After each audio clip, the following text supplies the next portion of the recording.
Welcome back to Locked On Chiefs, part of the Locked On Podcast Network. We are glad that you're here for what is the day before the big day when training camp takes a turn. A lot of news and notes going on today, some injuries, some changes to the lineup.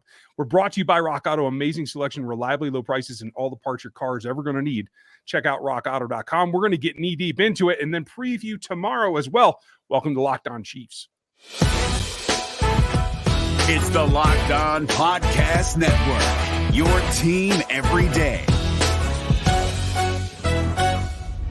From the land of the free and the home of the Chiefs, this is the Locked On Chiefs podcast. Hey. Another start of the week. How you feeling? I'm feeling a little bit better. Trying to get things situated, but looks like I'm getting there at least. So yeah, that's an improvement. A lot going on at training camp. A couple of injuries to talk about as well. Yeah, unfortunately, I've been kind of waiting for this. They've been pretty resilient so far, but a couple of things popped up today. A couple of notes about continuing injuries that changed the lineup. We'll get into that as well. But what's the most pressing off the top of your head? I would think Juan Thornhill with the groin injury is going to be the most pressing. Armani Watts returned to practice today. He's off the PUP list. But to me, Thornhill's injury is definitely something to watch. And honestly, as you kind of mentioned already, the pads come on tomorrow, so I would expect that there's going to be more injuries coming. Unfortunately, that's just the way things go. Yeah, that's the way that it dials up. Now, luckily, like you said, Armani Watts back on. So you lost a safety. I don't think he's going to practice for a day or two at the very least in Juan Thornhill, but you got Armani Watts back, a guy that I think is knee-deep in a competition right now, so good for him to get back onto the field. Is he really in a competition? Because I'm thinking he's on the outside looking in personally, but so why is that? Who exactly are you thinking of? Well, I'm not sure. It's Will Parks or Key seems to be getting a lot of run with the ones, so I think they see something there. So it'll be interesting to see how that ends up. But to me, it seems like Watts may be on the way out. Although with him just returning from injury, maybe it's possible he'll jump back up instead of Key, but something to watch. Yeah, for sure. I still feel like Parks is the fourth corner or safety right now. Can one of those guys make some inroads? Do they keep five? Like, this is a battle worth watching. But it all comes back to Juan Thornhill, who should be the single high over the top paired with Tyrann Mathieu, should be on the field nearly all the time. We haven't seen that in the last couple of seasons. It was due to the ACL. This is a completely different thing today, though. Yeah, and honestly, as long as he walked up the hill on his own, so it's not something that you would think is going to be long-term. Definitely not something like what the Colts are dealing with right now. But oof, yeah. Hey, you make an investment in a broken quarterback. What do you get? A broken quarterback. Yeah, and you make an investment in a guy that has a broken bone in his foot from high school is what they're thinking. Oh, really? So missed over that many medicals. That's crazy.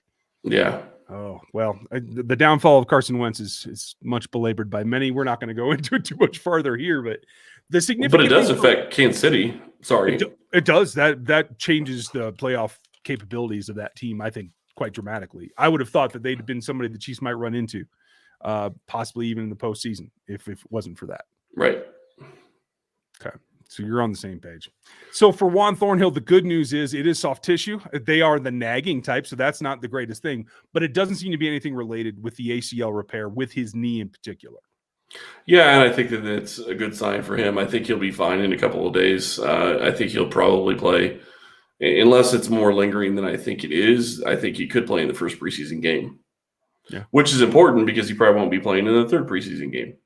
That's my thought as well. And let's hope that this is a groin, folks. It's not a hamstring. So this is generally something that has a tendency to linger a little bit more, depending on the athlete. Now, we know that he's just coming back and he's had some time off. So maybe this is part of the ramp up, and maybe this is something he can get over. Let's cross our fingers there, because I do feel that he is an important linchpin in what they have to do this season, and being able to rotate at the back end of the defense to let the underneath things that Spags wants to do in terms of, bait and switch kind of stuff. I think that's important to have Juan being the guy over the back.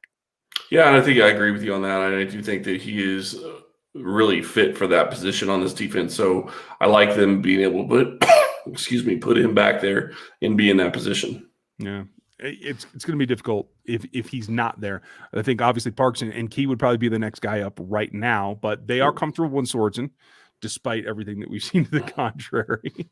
But, clearly if if Dan is your, 1 or your 3, it doesn't make a whole lot of sense, right? Either way, he's going to be on the field. They do play a lot of dime. The question becomes, what do they do in the meantime? And I think that answer is going to be more on the veteran Parks than the young guy Key. But hopefully we won't have to worry about it. What do we have? 12 days till the first preseason game. I think we're going to have a shot at seeing Juan Thornhill in it. Yeah, we got time. Yeah. Okay. So that's one thing. That's the big news of the day. We wanted to get you guys that first. And I think on the backside, when we get done with this, we'll come back and we got to take a look at what's changing, whether it's due to some of the little injuries that are happening or just the evolution of what camp is for especially the younger guys, but who's stepping up in their place. You can't bet on anybody out at this point, but if you want to bet, you can do that at betonline.ag, the fastest, easiest way to get your money in the action. Now, baseball season's over. Basketball's over. I think there's still some props on the Olympics, although who knows what's going to go on there. I'm just impressed they've been able to get that all the way off. But it is fully on football season, and you can go make your bets, whether it's game outcomes or props or whatever you're looking for, on the football season over at betonline.ag. Get your money in the game, get off the sidelines, and make it count. Head to the website on your device, whether it's a mobile or a desktop or whatever it is. You'll get a 50% bonus on top of your deposit when you use our code LOCKEDON at betonline.ag, your online sportsbook experts. In adapting to what happens to an injury or somebody not performing very well, there's a number of guys that are stepping up right now. A couple of good days out there were had, particularly by the young linebackers and Willie Gay and Nick Bolton. Patrick Mahomes got picked off 3 times in practice on Monday, not something you typically see. Yeah, and it doesn't shock me too much because one of the picks was coming off of, I think Bolton was coming off of coverage in Gray, and it looks like Gray stopped on the route. So a little bit of a rookie mistake on that and just some miscommunication. Not really sure what to make of the Willie Gay interception, although it looked like Gay made a good play, but it looked like the intended receiver was Hardman. He kind of just stood there after the ball was intercepted. So you have to wonder if he was supposed to be coming back for the ball or if or what you want to see there. I would like to see him go after the play, but a little more than he seemed to in practice. But that's probably being a little nitpicky. And then, him getting 3 interceptions in a day, he's going to have off days. The first 2, I think, were probably more miscommunications than anything. The third one, I'm not really sure on. Yeah. So I'm not too worried about it, though. No, I think this is actually good for Mahomes. Let's see if he can have a few frail days where he actually looks human. I'm guessing he bounced back rather evidently from that. And I think it's good for those guys to take advantage. You're right. I think I would have liked to seen Hardman come back a little bit harder and Gray as well. But here's the thing. As you're going through this training camp experience, you start stacking on concepts, routes, and quite frankly, reads. And this is where it's been troublesome for McCole.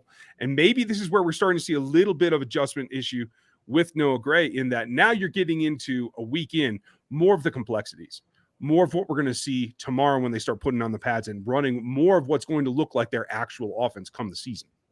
Yeah, and I do think that that's definitely going to be something to watch going forward. Does McCole continue to have a good camp? Because from what it sounds like, he's been doing pretty well. Is he going to continue to build on what he's been doing? And Noah Gray has been having a fantastic camp so far. But again, no pads. Everything changes tomorrow when the pads come on. That's just the way it is every single year. And really, it's not just Noah Gray. It's not just McCole Hardman. Another guy to watch is going to be Jody Fortson. What's he going to do with the pads on? Because you can look great in shells and you can look great with shorts on, but if you can't do it with pads and you can't separate when people can actually get their hands on you, that's going to be a problem. Yeah, for sure. And I just wanted to point out for everybody, I know everybody likes to hear about Jody Fortson. He's a fan favorite. And I didn't bring it up this time. I just wanted to point that out. So, yes. But I'll tell you this. I know that from what I've heard, he's doing some blocking after practice, putting in some extra work there. He does. Sounds like him. Quicker. Yeah, right. It also seems like he's making the most of when he is targeted. And I think that's the thing. I still contend, while Matt wants him to make sure that he tries to catch up to Blake Bell and blocking ability, I don't know that he's going to get there. So for me, he's got to shine out in the passing game even more than what Bell has in order to kind of make up for that. It sounds like so far that's what he's doing. Yeah, and he did that last year. I mean, let me back up. When he was first a rookie in Kansas City, his first year, I remember watching him after practice and just working on his hands, working on catching the ball. He was a guy that was always doing that. That's why we ended up having him on the podcast, because I was talking about him and they reached out and we were able to have him on. So, I'm excited to see what he has the ability to do. But again, and the thing that he has going for him is with his size, you would think that he should be able to get away from the guys and be able to get out of press and get out and get in the routes he needs to get in. So that'll be something to watch. And I agree with you. I don't think he's going to be on the same page as or anywhere close to what Bell is as a blocker. But Bell was a quarterback coming out of high school. Mm-hmm. So he learned to do that. So if you give Fortson a couple of seasons, he may get to be more adept at blocking, but he's not going to be there this year. If he's going to make the team, it's going to be because he's a pass catching tight end. Probably. Yeah. I mean, I do feel like he's a little bit thicker. He's put on some weight to give himself a better chance at that. But I agree. I don't think he's quite all the way there. But this is a guy that I think still shows, and if he continues to show out in practice after the pads go on, maybe he has a better chance. I still think he's a candidate for the practice squad either way. I don't think anyone's going to lift him if he is cut down to that point, and they have to release him and bring him back, folks. That's how it works. It gives you the other teams an opportunity to claim him is the problem. Yeah, and I would say this. I agree with you that he probably is somebody that could be on the practice squad, but that's all going to depend on what he does in the games. If he steps in with a first-string offense and actually produces in the first-string offense, they're not going to be able to just let him go. Probably. I mean, he may be the third tight end on this team, but he could probably go play tight end 2 somewhere else and give them, better depth at tight end on another team if he's able to produce with the ones. I'm not talking about a guy that comes in the second quarter and plays with the 2s and 3s and just balls out. Mm-hmm. I'm talking about playing with Patrick Mahomes, catching a TD from Patrick Mahomes, doing those types of things, getting on the field with the first string unit. That tells you where they are in the hierarchy. Mm-hmm. The hierarchy is something that we should probably talk about as well, because so far, without the pads on, evidently the battle to watch every day is Frank Clark and Orlando Brown. And that is a good sign for both of them, to tell you the truth. It absolutely is. It sounds like Clark puts on some weight. Mm-hmm. I'm sure that's helping him in some anchor against the guy who is known to be a little bit nasty with that. But also, he's got enough moves and enough length to him. I think true length is the one thing that gives Orlando Brown a little bit of pause, because he's got 35.5 inch arms. There's not many that can get close to him, but Frank's got just enough, especially with a one arm where he can turn his shoulder. I can see in some of the photo galleries and some of the clips that we've seen online that it is a pretty good battle. And I think that will help Orlando Brown adjust to the offense against quality competition, but also gives Frank somebody that he can compete with every single day and maybe raise his level of play. Iron sharpens iron. Yep. So, I think it's great for both of them, and I do think it's going to be a lot of fun to watch. I'm really going to be curious to see when the pads come on, can Smith hold up where he's been on the offensive line? Yeah. That's going to be a big telling sign for me. It certainly is. And, it takes 5 guys. There's 5 parts to an offensive line. They have to perform as a unit. There's also lots of parts that go into your car or truck, and you can get them all at rockauto.com. As you go through, take a look at their catalog. You can save 50 or even 100% while Chris laughs at me as you find what is the catalog for your vehicle. And that's the way that you get things done. And the way they get things done is by being a family business. And in this business for 20 years, they treat every customer the same, whether you're a pro or a hobbyist or whatever you happen to be. Just get over there, check them out, and you're going to be happy with what you find. Go to rockauto.com, and in the parts and all the lists that are done, right in Locked On, when they say, how did you hear about us? There's a little box there just for you to add that. Make sure you get it, and that will help us out. We appreciate that. Amazing selection, reliably low prices, and all the parts your car or truck is ever going to need. rockauto.com. Just to be clear, I'm not laughing at you, but your segue from one to the next has gotten a lot better. I'm impressed. Thanks. It's hard to think of that on the fly, but you get there where you get there. Yep. And where we get to is really the meat here. The next week, the next 5 practices in particular, with pads coming on tomorrow on Tuesday. By the time you guys hear this, it may be Tuesday. It's a standard practice 9:15 as I understand it. So if you can get a listen to this before then, good for you, because there's a lot to look at. And I think what we heard coming out of Monday was a little bit concerned. Mike Remmer's still with back spasms. Lucas Niang got a lot of reps, but he didn't get all of them. They took him out and rotated him out for a little bit, let Wiley get some snaps at right tackle. I know everybody's starting to have flashbacks to the Super Bowl. I understand that. A little bit of problem. But this bodes, for me, a little bit of concern for Lucas Niang's transition and why he's been running as the second tackle behind Remmers on purpose. But I do feel that once he's able to kind of put his all into it and get the pads on, I think that might unlock a little bit of Lucas Niang. Definitely could, and it's definitely going to be something to watch. I am very curious because, the game completely changes when you get from this part of training camp to where you get pads on. Wide receivers, corners start having a different game. Different guys show up because they're able to get off of presses, or guys are able to get their hands on guys, and that's going to change the way things work for that position group. Offensive and defensive line, it's a completely different ballgame because you're talking about actually having the ability of actually blocking full out at this point. And not just having shells and not just, really being able to go after. And I think that's going to be very telling when you start looking at who's going to play where. And the question is, like I said, does Trey Smith continue to look like he has? And honestly, I'm starting to wonder if Trey Smith continues to be the starter all the way through training camp. I can't see them going back to Kyle Long for the season, even if he's healthy. I mean, there'd have continuity-wise. Yeah. Continuity-wise, you lose everything that you've done. There'd have to be a reason. I mean, I could see it possibly if you're playing an NFC North team that maybe Kyle Long knows pretty well, or you have a specific matchup that maybe you like because of that. But I agree with you. I think that kind of ruins the grouping that you have going at that point, especially when some of those games are later in the season, especially against Aaron Rodgers. But that's the one that I kind of had in my mind, is maybe they see that as an advantage. But I'll say this too. I said it the week that they signed him, depending on when he gets back. And folks, we don't have the exact details of the Kyle Long injury. Andy let something slip this week. It's a little vague, but I still don't expect him back for week 1. Didn't expect him back for camp, even though that's what they said. I'm guessing it's somewhere Pup is in the future. And that means week 6, week 8, something like that is when you might see Kyle Long start practicing again, is my thought. And if that is the case, if that's the case, that's going to be a big deal. It is. Because at that point, you've given whoever his replacement has been. Is it going to be Trey Smith? Is it going to be LDT, who is still running with the twos, which I find fascinating. Mm-hmm. I would have thought that he would have at least advanced to being the number 1 with Kyle Long out, but LDT is still running with the twos. So the question becomes, okay, well, why would you make a move week 6? Right. I mean, honestly, it'd make a lot more sense if Kyle Long had been here for the last 3 years and he just got hurt. Mm-hmm. But this entire offensive line is brand new. I don't think you screw with it if he ends up on the pup until week 6. Yeah, they're forging it as they go along, right? I tend to agree with you, but I will put it this way, and I said it a long time ago when they first signed him. If it comes back and they're happy with Trey Smith, or if LDT's gotten back, that battle could change tomorrow when they put pads on, or today when you guys hear this. Yep. But I will say this too.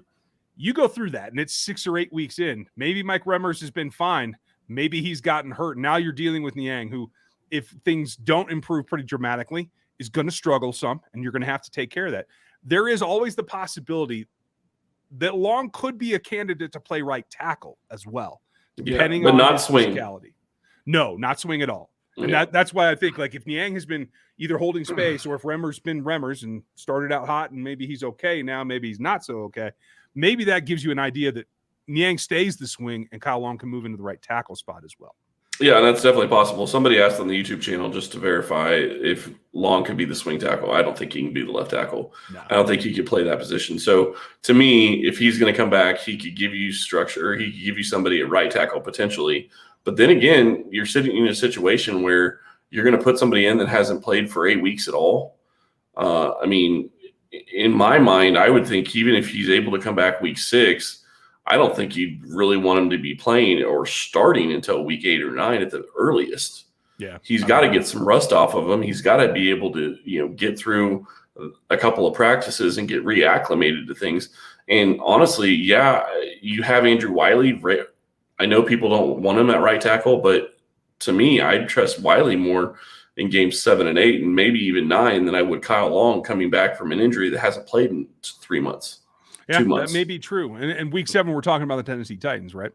So, yeah, you're going to think that the pace might be a little slower. Maybe not. Depends on the Julio effect, right? Right. But see what comes when that does come in, and maybe it's a case of if the performance has not been up to par, maybe it is a case where even though cold, he might be the best option at that point. Well, that's possible. I just, I have a hard time seeing him coming back again since he hasn't been here before and there's no continuity with any of the guys anyway. Just throwing him in there at this point just seems like that's asking for trouble. Yeah, and that's fair. And I think a lot of that will come with who does anchor out and who does win out the guard spot. If it is Trey Smith, and he's got a job ahead of him here starting on Tuesday because he's got to go full speed in pads against Jaron Reed. And Reed and Chris Jones. Yeah, they'll rotate some in there. That's true. They'll probably run some switches, and even if he is lined up at end, he'll see Chris a little bit. But for me, I took one thing away from Reed's presser here on Monday, in that he really sees the difference coming here, and I think there's a lot of skepticism around the league about people have always called Andy Reid's team soft, always, because he's a player's coach and he tries to keep everybody upbeat and on the happy side. But Reid says when you get inside the walls, you understand why they win. They win for a reason. And I think that is something, especially coming from a successful program in Seattle. Reid's a transplant, obviously long coming back in, and all these rookies, a lot of new blood. And if you can get that to start boiling, I think that's a good sign. If Trey Smith can hold his own against Jaron Reed this week, then I think he's got not locked up, but clearly the inside move for the starting job come week 1. And I would agree with that. I will say this really quick. Seattle has been good when it comes to number of wins. I don't know that I would call them as successful as some would. Mm-hmm. And that's because I could never see Russell Wilson and Pete Carroll, or I could never see Patrick Mahomes and Andy Reid being so polar opposites as what their QB and their head coaches have been at times. Yeah. And that's a huge deal. Like if those two guys aren't on the same page, good luck winning anything big. Yeah. Ask Malcolm Butler if he thought he was going to get a shot at that ball. And that's what it comes from, right? I'm really interested to see what Reid, who I think is a wrecking ball waiting to happen. I do think he needed a change of scenery. I'm really interested to see what he does in the next couple of days in trying to school some of the younger guys, especially if we're seeing what we see today and what we're expecting to see on Tuesday is rookie Creed Humphrey, rookie Trey Smith, and all expenses paid rookie Lucas Niang. Yeah, and the other thing I will say is that not only are you going to see Jaron Reed, who is a great pro, but you're going to see Derek Nottie. You're going to see Colin Saunders. Those are guys that have more power than maybe what you've been dealing with, and especially Nottie. So that's going to be a man in the middle that you're going to have to worry about. And honestly, when it comes to Trey Smith and where he needs to be, one of the things that he's always needed to work on, at least in my opinion, to be able to start was his technique. And that's going to be something that's going to be very apparent when he's going up against these guys that are going to be bigger than him, because that doesn't happen very often. But Nottie is bigger than him. Well, I'll tell you this too. Nottie's a shorter guy. And so usually leverage wins down there. So I'll tell you guys, if you're going out to practice on Tuesday, watch Trey Smith's pad level, because that's going to play a factor on whether he can get those blocks in on Derek Nottie or not. Colin Saunders has been having a couple of good days from what I understand, being a little bit more explosive. I know he's heavy as all get out, but he's still a heck of an athlete. If he drops a few pounds, they can line him at linebacker again. I'll be okay with that. But in the meantime, he's gonna hassle Trey Smith a little bit. Yeah, and it's going to be something to watch. I really, that's one thing I'm going to miss at training camp. Those line drills are a lot of fun to watch, especially when you got guys going one-on-one. I mean, you may have two offensive linemen, but it's a one-on-one situation, and they're just lining up just to, kind of get the defensive guy, a push here or there to practice that live situation. But really, I think those are the fun drills. Yeah, because you get to see those guys really working and honing in on what they're trying to get done, and you see all the different moves that come out. I think it's going to be really interesting. We're going to have reports for you as we see and hear. Make sure to check back for Matt Derrick. He'll be here on Wednesday, and we will have all the news and notes as we go through the exciting part of camp as they get a little bit more physical. Let's hope that they can stay healthy. We appreciate you guys being healthy here and subbing on YouTube, liking on YouTube, as well as all your reviews on iTunes for us. We appreciate that. Keep that coming. Spread the word. Get more folks listening, because the bandwagon is starting to fill up. We're moving forward. So welcome to the 2021 season. Enjoy the pads tomorrow, and we'll talk to you then. And I just want to say really quick, 5 years, dude. Oh, yeah. Forgot about that. Yeah, congrats. It's a marathon to have to talk to me. 5 years, man. Well, thank you. I appreciate that. I just can't believe it's been 5 years. That's all. Right, folks, we started this Been a lot podcast of 5 fun. years ago this week. It has been a lot of fun, and we're glad that you're here along for the ride. Here's to 5 more, and we'll keep it coming. Thank you. Have a good day. We'll talk to you tomorrow.